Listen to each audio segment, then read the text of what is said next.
I did not get involved with veteran stuff. My wife and I, the next year in August, we celebrate 60 years of marriage.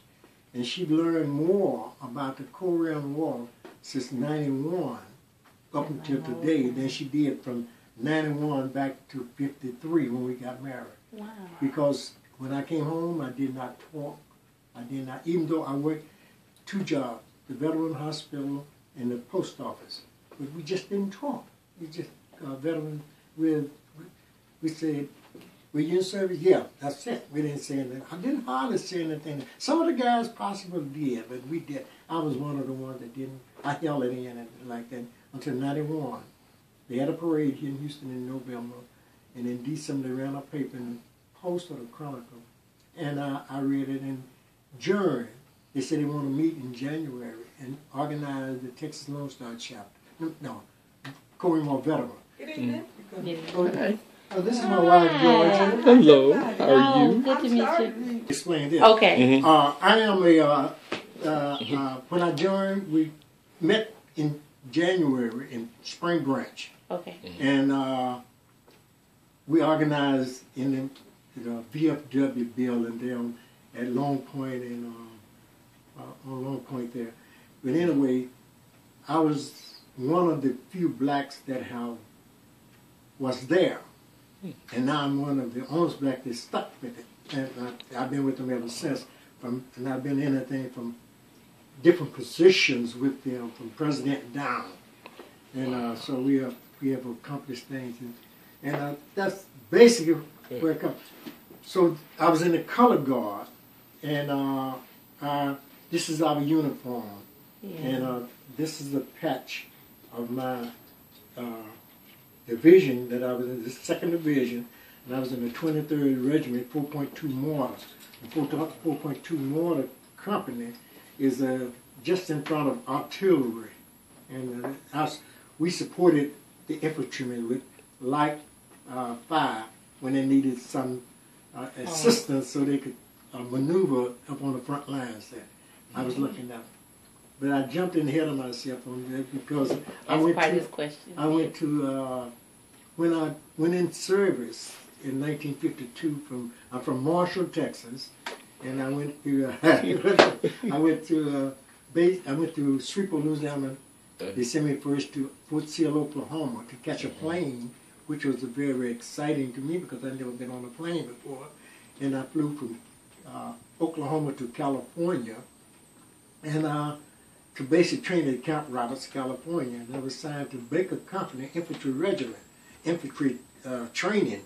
And so I went through the basic training of being an infantryman.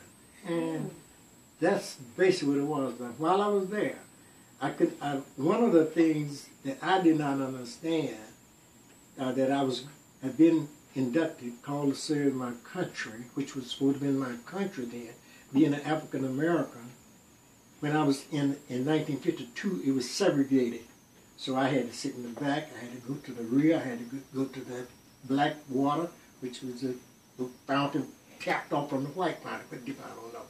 But that was the living of the, we was integrated. But when I got to California, that's one of the first things the first sergeant hollered out.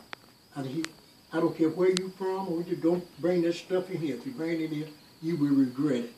So that was my first introduction into being equal to any person that's in service. I'm using in service because that's on specific. So I stayed in basic training. I started my integration.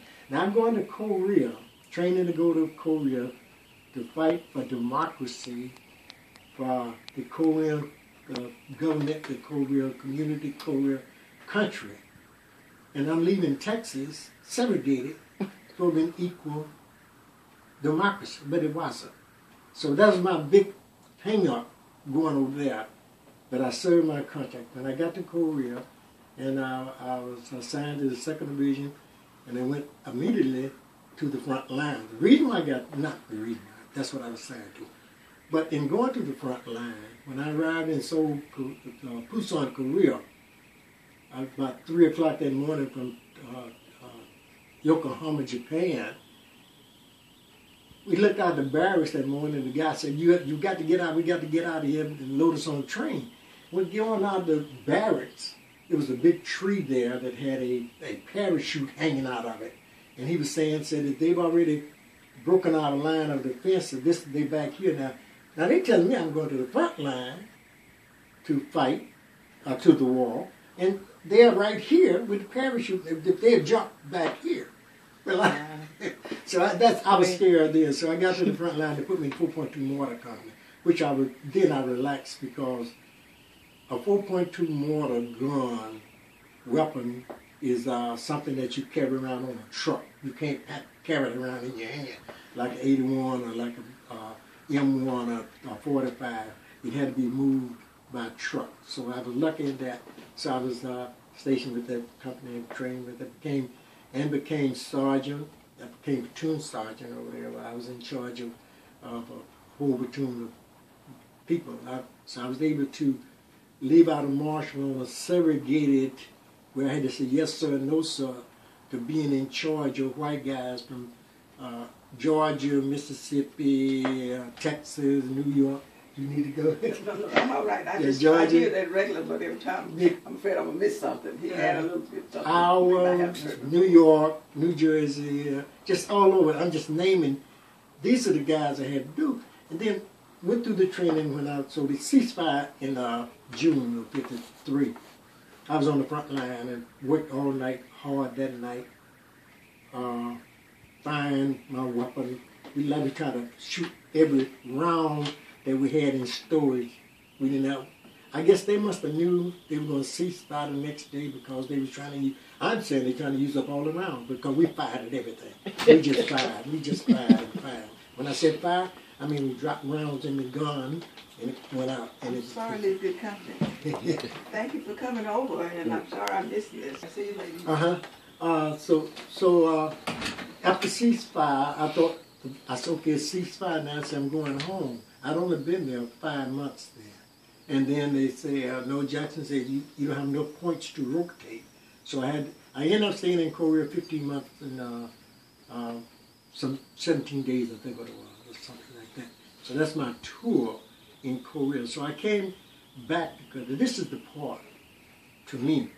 I come back to the United States. I come into Seattle, Washington, come into Fort Bliss, Texas, and was discharged. Well, I had my soldier's stuff. I went to the PX and bought new clothes. I took the soldier's stuff and threw it in the garbage. That's one of the things that I regret I did, because that was part of me. I threw it in the garbage can, and I should have kept it. I wish they kept it, for whatever reason. But I threw everything. I bought all new stuff. I didn't want nothing to deal with the service. So that's why when I got out, when I got back to Marshall, when I got back, what happened, I did a train from El Paso to Houston. And I got off the train at where the post office is now. That used to be the train station in '54. Got off the train and got a cab, and got a black cab. And the cab, I said, I want to go to the Trillaway station because I was going to Freeport, Texas, and to where my wife and son were. That night I paid that guy almost $5 from the post office. Do you know where Harlem Barbecue is in downtown? Well, that's where the Trillaway bus station was.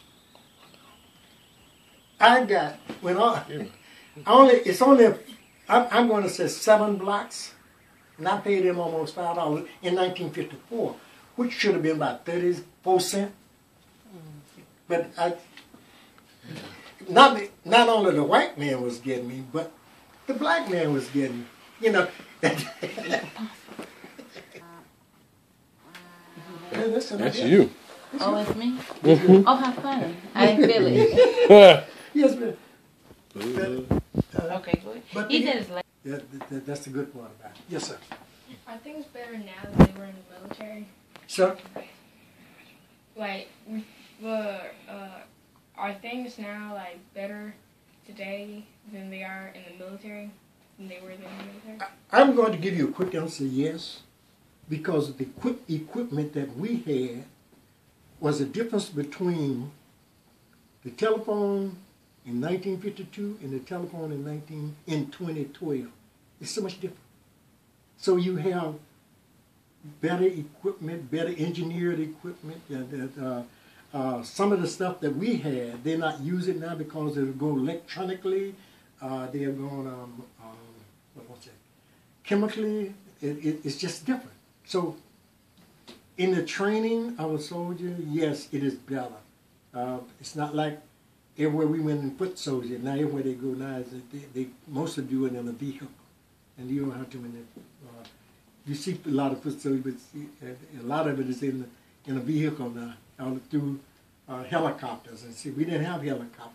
I saw my first helicopter in Korea, but it was just for bringing a jungle up there. It wasn't used for war type stuff. Thank you. Yes, sir. Okay, good luck.